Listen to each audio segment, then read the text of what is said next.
Hi everyone, welcome back to the channel. My name's Dominique. If you're new here today, welcome. Well, today I've got a video that I was promising the other day, and it's on our meal planner. So for years and years I've always done like weekly meal planners, or revolved our meals around fortnightly meal planners. Over the school holidays, over the Christmas holidays, we all sat down and we thought, let's try and do it monthly. Let's do a monthly meal planner, even though we are shopping weekly, sometimes fortnightly, but I am going back to weekly because it's just easier for us. We sat down and we drew up a monthly meal planner. We just sketched out a meal planner for the month for our family. So this is a really good idea. Some families it doesn't work for, but I'm finding it's really working for me. So we basically just got the family to write down their favourite meals, and then we just slotted them into place throughout the month. And then we went on to websites or recipe books or Pinterest, wherever you get your ideas from, and just fitted around some more new meals as well. So we trialled that out, and it's really good, because I just find that I'm able to just sort of look at the meals as a whole month and just pick from it. Even if you just use the same meal over and over again, it doesn't really matter. It's just easier for you to plan the meal, to shop for the meal and all that sort of thing. And while I'm already at it, like while I'm already sitting down and I find it a real task, meal planning. I really do. I really don't like meal planning, and I really don't like shopping for food. While I'm already set up and looking for recipes and all that sort of thing, I thought to myself, why don't I just do a month? Like, why don't we just do the month? Like, do this once a month, 12 times a year, and it's done. Not every single week sit down and think up some new meals and all that sort of thing. And yeah, so I just thought that was a really good idea that we trialed, and it has been working. So I thought I'd draw up my own meal planner, but change a few things that I wanted to make on more of a healthier balance. Do you know what I mean? Like, so I can fit them into categories. So I'll tell you what I've done. What I am going to do is, I've just got my paperwork here. I'm just going to put the meal planner up the side, either side here, and I'll show you what I've done, because you probably won't be able to see it so much. But basically, I've got my monthly meal planner here. So I've just done it up like this. A while back I used to do what we're going to have on Monday, Tuesday, Wednesday, Thursday, Friday, blah, blah, blah.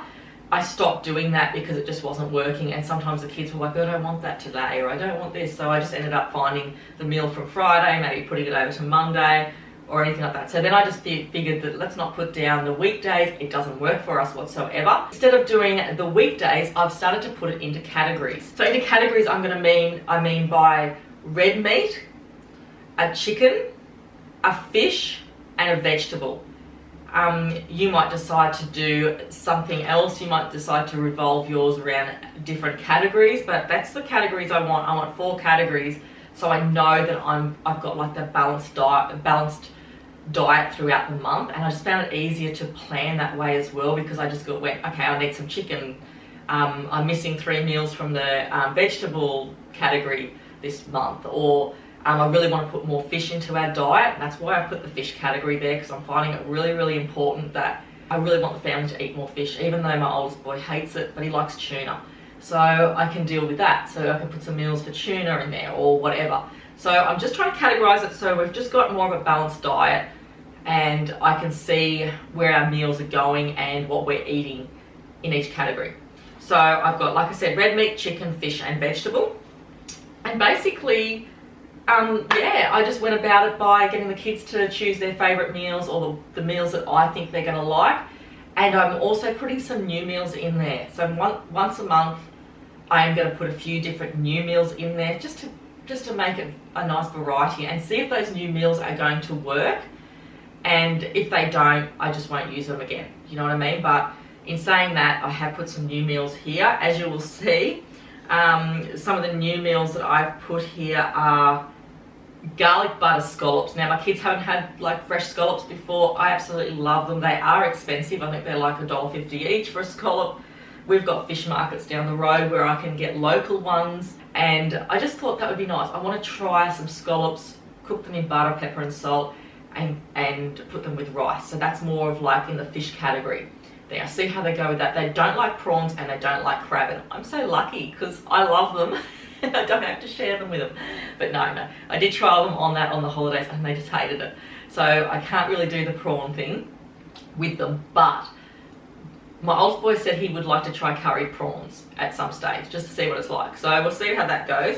Basically, you'll see the category on the fish side there. I have put in there curry prawns and rice, so I'm going to try that out with the kids. I am going to try a garlic butter scallop and rice for the kids as well. And, you know, I fitted as much as I could in with the fish aisle. Like, I have just tried to focus on my category being fish. Yours might be more chicken, yours might be more vegetarian. You know, I just think it's a really good idea if you've got a category that you feel like you're not eating enough out of, to maybe put it into maybe a weekly meal planner or the monthly meal planner like I've done. So I've done it like this. I'm trying to see if you'll see it, but I'll have it up on the screen.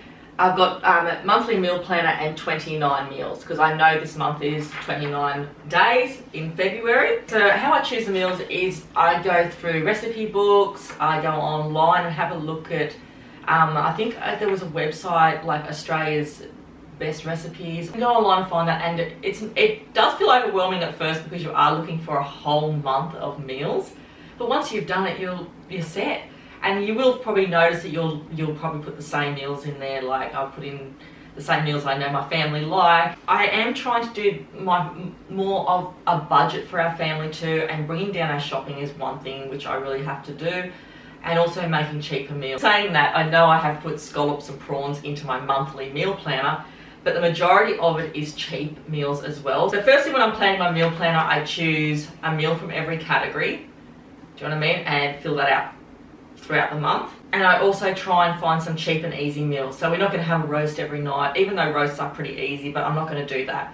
But if I have a roast, I can compensate it by maybe having a couple of cheaper meals like tuna toasties or a vegetable soup or something like that. So if you do have a look at my meal planner here, I have put some cheaper meals in there like fried rice and egg. Also got some tuna pasta bakes there, which is really cheap to make. We had that last night, and I found that it cost around about $10 to make a whole meal out of. So that was pretty cheap, you know, it was really good. Also like slow cooker chicken casseroles and things like that I've got on there.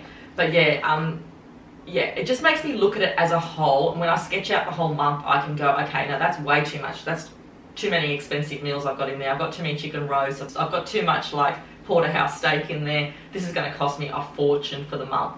I have even put a note section down at the bottom of my meal planner there, so I can just sketch out maybe a rough idea of how much these meals are going to cost me for the month for a main meal. And then when I'm choosing the meal, I want to make sure also that I'm making meals that are going to go further. So, you know, occasionally I want to think, okay, let's make a bulk lot of spaghetti, so then I can freeze half for another night this month, or maybe for the next night, for another night the next month in my meal plan. Let's make a big beef and potato casserole so I can get through 2 nights, you know, so then I don't have to spend as much money. I know there's going to be nights where if you buy some chops and things like that, you're not going to get leftovers out of, and there's hardly anything left on like a lamb roast anymore or anything like that. But just trying to get that lamb roast going further by putting vegetables with it, less meat, all that sort of thing. You'll see there that I've put some pasta salads in there. I've got some vegetable lasagnas. At the same time, I've put a lamb in there, some scallops, some prawns and things like that, just so it balances it out. Just basically just wanted to share the planner with you today to tell you how this is actually really, really working for our family, and how it's just so easy, and I don't have to feel like I'm under pressure to do a spaghetti on Monday night and tacos on Tuesday night, and I'm under pressure to do that. Depending on how I feel, maybe some nights I don't want to make those hard meals. I'm too tired to, the kids aren't into it, the kids just want a toasted cheese sandwich and some canned soup or something, then that's fine. I've got a really good backup of some meals in my monthly meal planner here that's really going to help me. And like I said, you can just use the same meal maybe every week. When I choose the meals for a week, I sit down and I do my shopping and I look at my meal planner and I say, let's pick some meals for the week. If it's at the start of the month, it's heaps easier. At the end, probably not so easy. But you know, you've still got it allocated there, and you can pick and choose which ones you want. Okay, so I'll put it up here on the screen here. So let's start with my meat category, what I've chosen for the week. For my red meat, I've got tacos and roast lamb and beef. In my chicken area, I've picked a butter chicken for the week. In my fish area, we've got lemon butter hoki, and we've also got a tuna pasta bake as well. And my vegetable area, we're going to be having a potato and cauliflower soup. That's the trick. I'm going to put the cauliflower in the potato and whiz it up with some cheese, sour cream, chicken stock. I'm going to make a big vegetable cauliflower soup because the kids hate cauliflower, so wish me luck with that one. And also picked fried rice and egg. So I'm looking at meals that can go further, like the soup, the fried rice, and butter chicken and lamb, so I can get some leftovers for maybe lunch or something for maybe the next week or whatever. I've highlighted the meals that we're going to be having. Do different colours each week if you prefer. I will just put a tick next to it to say the kids really liked it.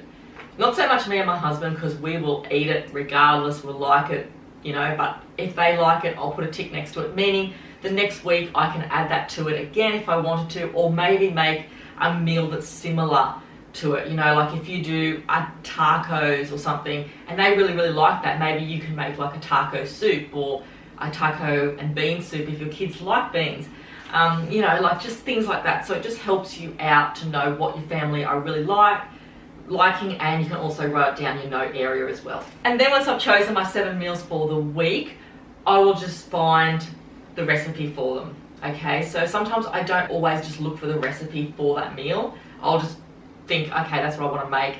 There's a billion of those recipes online. I'll find it later on, or I'll look through my recipe books that I've got, you know, so I really don't know exactly what the recipe is calling for yet, or you can do it while you're doing your meal plan if it makes it easier for you. But basically the meals that I've got here is meals that I have made before and I know the kids will like, but the new recipes, yeah, like you can tweak them. You can go and find a couple of different types of ways of cooking it, like potato and cauliflower soup. Some people might add cheese to it, sour cream, you know, you might even put another vegetable in it. You know, you can tweak it to the way you want, but you're not under pressure to do that exact meal that exact way.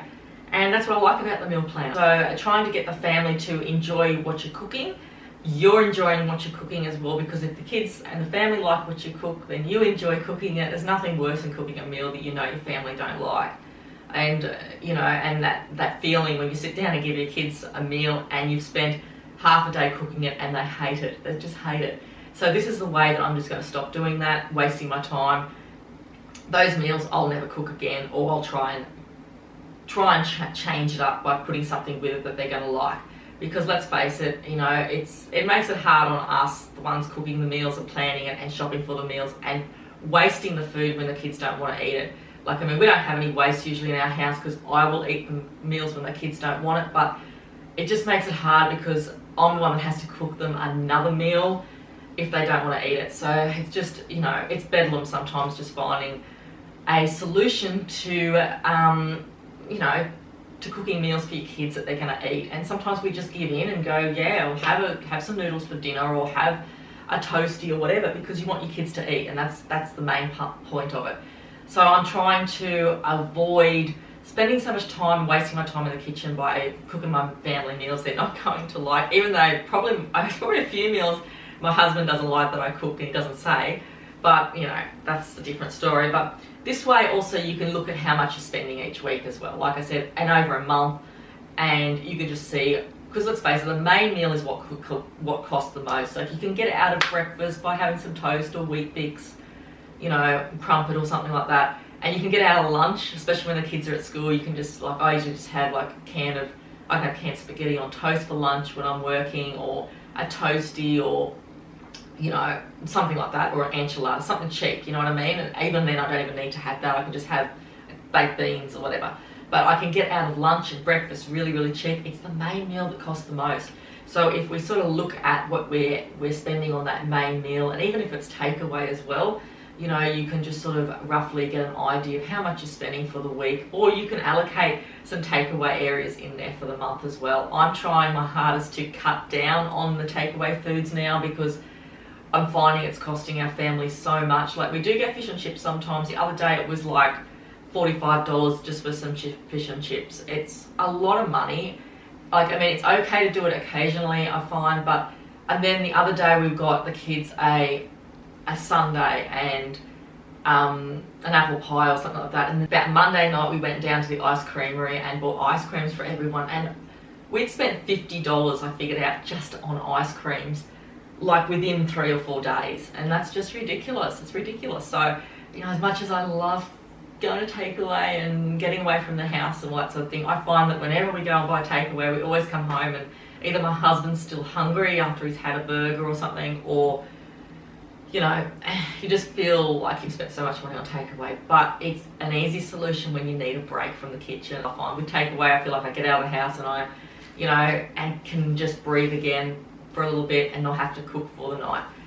But in saying that, it's definitely hurting our wallet to do it, so I'm going to stop doing that. Probably a couple of times a month allow it. So I just thought I'd share this meal planner with you all today, hoping that it gives you some ideas. Maybe you can draw up one for your family, and I really do hope it helps you with some meal planning, because I'm trying my hardest to, you know, help people out there as well, because I know how difficult it is to just plan the meals on top of all the other stuff you've got, like sports, work, schools, you know, babies, toddlers, all that sort of thing. The meals can be just such a pain, you know, and I really am trying to get back into like filling my freezer up again. I have done in the past Fill Your Freezer Friday, which I would like to start bringing back again, because my freezers are just empty, full of no like meals that I can just put in the freezer and help me out, and that is what I'm missing so much. So just have to get on track again. I will get there. Just difficult when you, I think, starting a new year again and you're just in that mode. You just come out of school holidays. And I think, let's face it, like I think as parents you are just so tired from that 8 week of school holidays that it takes you like a month or so or more to just get over the tiredness after they go back to school in January. And I just find that it takes me a couple of months to get back up and going again. But this year is a bit different, you know, with the whole school, my kids in 2 different schools and all that sort of thing. I'm still trying to find my feet there and trying to find my feet back around the kitchen. I wish I wouldn't have to say that, but I am. But, you know, if I don't feed the family, then who will? I have got my pressure cooker on outside as well, because I just put a heap of veggies in the pressure cooker for lunch for myself and for my husband. Finally got my beef broth, and I've just put a big heap of veggies in the pressure cooker. Chopped them up last night, so easy. Just at night time, after I did the kids' lunch boxes, chopped up a heap of vegetables, and took out some chicken, cut that up as well. So this morning I just took the pressure cooker out. No, I took the pressure cooker out last night, so I knew I wouldn't go, I'm not going to do it. I took the pressure cooker out last night, and this morning I just tipped in 2 containers of veggies, my chopped up chicken, some chicken stock, like just the chicken stock flavouring, and a big spoonful of beef broth as well. And I'm probably just going to put a handful of spinach in as well later, just out of the freezer that I've got. And that's it. That's it. So easy. Thanks everyone for watching today's monthly meal planner video. I really do hope you enjoyed it, and I really do hope it gives you some ideas. Please comment below. Tell me how you're going with your meals. Give me some ideas on what maybe you're putting into your meal planner, or how you structure your meal planner. Please subscribe. We'd love to have you. We've got a really nice community over here. And thank you everyone for watching, and I'll see you soon for my next ones. Thanks everyone.